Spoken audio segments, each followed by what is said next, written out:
আচ্ছা, এটা খুব ইম্পর্টেন্ট অঙ্ক তোমাদের এবছরের জন্য, ভালো করে করবে। দেখো বলেছে কি sine alpha plus sine square alpha equal to 1 হলে cos square alpha plus cos to the power 4 আলফার মান কত।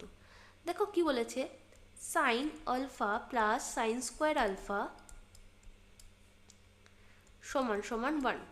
তাহলে সাইন আলফাকে আমরা এরকম লিখতে পারি 1 মাইনাস সাইন স্কোয়ার আলফা। আচ্ছা, সাইন আলফা সমান সমান 1 মাইনাস সাইন স্কোয়ার আলফা মানে কি কস স্কোয়ার আলফা, তাই তো? এটাকে আমি 1 নম্বর নাম দিচ্ছি। দেখো আমাদের কী বার করতে দিয়েছে, cos square alpha plus cos to the power 4 alpha, এটার ভ্যালু আমাকে বার করতে দিয়েছে। এই কস স্কোয়ার আলফাটাকে কস স্কোয়ার আলফাই লিখছি, প্লাস এই কস টু দি পাওয়ার 4 আলফাটাকে কস স্কোয়ার আলফা তার স্কোয়ার আমরা লিখতেই পারি। দেখো এইটাকে আমি কোনো চেঞ্জ করছি না, কস স্কোয়ার আলফাই লিখছি।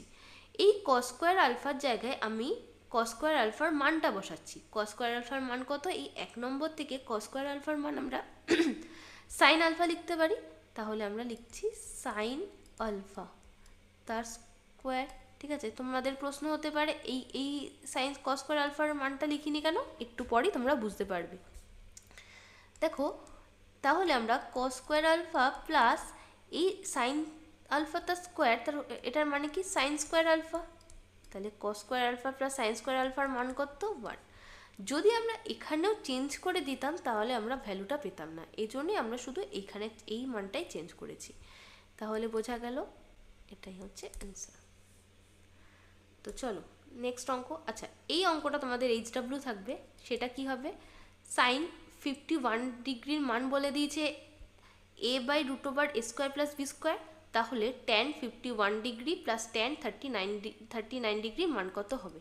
এটা তোমরা বাড়িতে চেষ্টা করবে, না হলে কমেন্টে লিখবে অ্যান্সারটা কত হবে, না হলে আমি পরের দিন করে দেবো।